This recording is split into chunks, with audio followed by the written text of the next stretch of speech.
Students and viewers, अस्सलाम वालेकुम। I hope you all are doing well।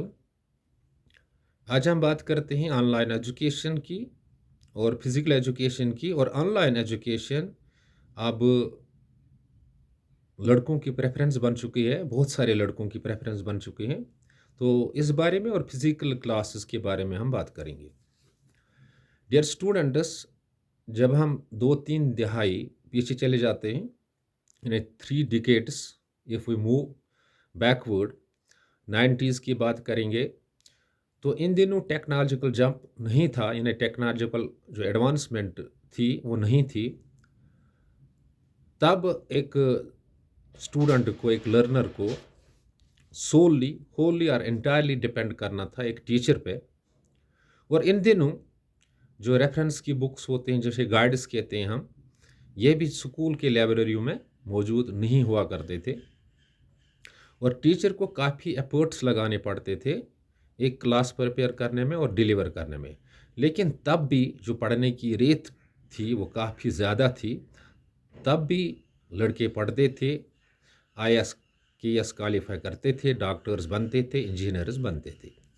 अब जबकि टेक्नोलॉजी आई है, everything is available on a single click, we can't say no to the technology. हम technology को no नहीं कह सकते हैं। It is now an inseparable part of our life. ये हमारी ज़िंदगी का वो हिस्सा है जो हम अलग नहीं कर सकते हैं। We have to take advantage, we have to take benefit from the technology. हमें टेक्नोलॉजी से बेनिफिट हासिल करना है, लेना है। लेकिन फ़िज़िकल क्लासेस भी ज़रूरी हैं। जो तो ये जो ऑनलाइन क्लासेस हैं, ये हम ऑफ आवर्स में भी ले सकते हो, यानी 4 बजे के बाद या 5 बजे या 6 बजे ये क्लासेस ले सकते हैं। तो दिन को हमें स्कूल आना चाहिए। We have to attend mandatorily school during the day. आपके जो साइंस सब्जेक्ट्स हैं, फिजिक्स, केमिस्ट्री, बायोलॉजी, बायोटेक्नोलॉजी और जितने भी साइंस सब्जेक्ट्स हैं, for practicals you have to visit the schools regularly and you have to do practicals inside the laboratories, and for that no option is available online के लिए available option नहीं है। तो जब हम आज मुख्तलिफ चैनल्स को, एजुकेशन पोर्टल्स को सब्सक्राइब करते हैं, तो ये बहुत बड़ी बात है, अच्छी बात है, एक फ़ायदेमंद बात है।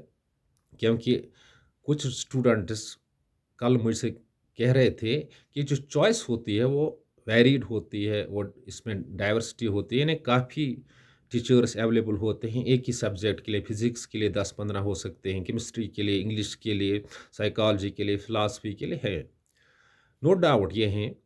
लेकिन आपकी एक पर्सनैलिटी भी है ना, you are a human being, you are an organism, you can't live in isolation. आप आइसोलेशन में नहीं रह सकते।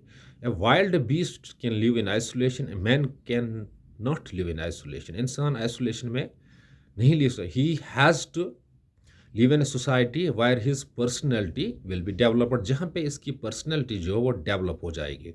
और स्कूल जो है ये एक सोसाइटी है, and you have to grow, you have to develop as a social being. और ये जो इन्वायरमेंट है ये स्कूल हुआ है।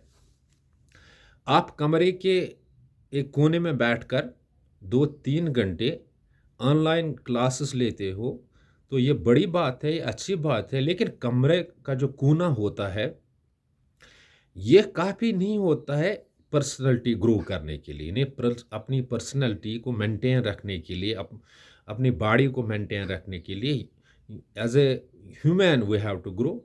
ये कमरे का कोना काफ़ी नहीं है। You have to interact with the different people in order to grow smoothly a very good human। तो इसके लिए जो स्कूल का एटमॉस्फेयर वह ज़रूरी है। और दूसरी बड़ी बात यह है कि जब हम फिज़िकल क्लास में होते हैं, वहाँ जो टीचर अवेलेबल होता है, इससे आप फिज़िकली इंटरेक्ट हो जाते हो। और आपके आपका जो कन्फ्यूजन कभी कभी बन जाता है या हो जाता है confusion, you can ask a teacher 4 times in a day. आप 4 बार भी पूछ सकते हो एक टीचर को, मैं स्कूल में, क्योंकि हर टाइम स्कूल में अवेलेबल होता है टीचर। इसका यानी ये अपना क्लास दे के छोड़ नहीं जाता है स्कूल को, ये हमेशा स्कूल में ही रहता है, जब तक जो टाइम होता है, जो प्रिस्क्राइब्ड टाइम होता है, स्कूल में रह जाता है। तो ये चीज़ें आपको ऑनलाइन मोड में नहीं होते हैं। और जब मैंने बात की पहले भी, जो प्रैक्टिकल्स होते हैं, जो केमिस्ट्री के, फिज़िक्स के या बायोलॉजी के, तो इसके लिए स्कूल लेबॉरेटरी का होना ज़रूरी है। तो ऑनलाइन पोर्टल्स में ये चीज़ें आपको मैसर नहीं है। लेकिन मेरी गुजारिश आप लोगों से यह है, और अगर आप ऑनलाइन पढ़ते हो, क्लासेस लेते हो, ये एक बड़ी बात है, अच्छी बात है, हमारे लिए भी अच्छी बात है। कमरे में के कोने में बैठ जाते हो तो ठीक है, 2-4 घंटे बैठ जाते हो, लेकिन कंटिन्यू आप स्कूल आ जाए, रेगुलरली आप क्लास अटेंड कीजिए, तो आपकी आपके जो आप इन्हेंस होगी, आपकी जो एकेडमिक गेन है वो इन्हांस होगा, और आपकी जो पर्सनैलिटी वो डेवलप हो जाएगी। और आपके जो प्रैक्टिकल्स हैं, जो फिज़िक्स में आपको चाहे, केमिस्ट्री में चाहे, बायोलॉजी में चाहे, या बाकी जो साइंस सब्जेक्ट्स इनमें चाहे, स्कूलों में, हायर सेकेंडरीज में ये लेबॉरेटरीज मौजूद होते हैं। And you have to physically enter the laboratory. Virtual laboratory नहीं होती है, कायम नहीं हुई है अभी वर्चुअल लेबॉरेटरी। तो हाँ, होंगे कुछ वर्चुअल लेबॉरेटरीज, लेकिन this is not the real to go for the different experiments what we meet in the physics or chemistry or biology subjects.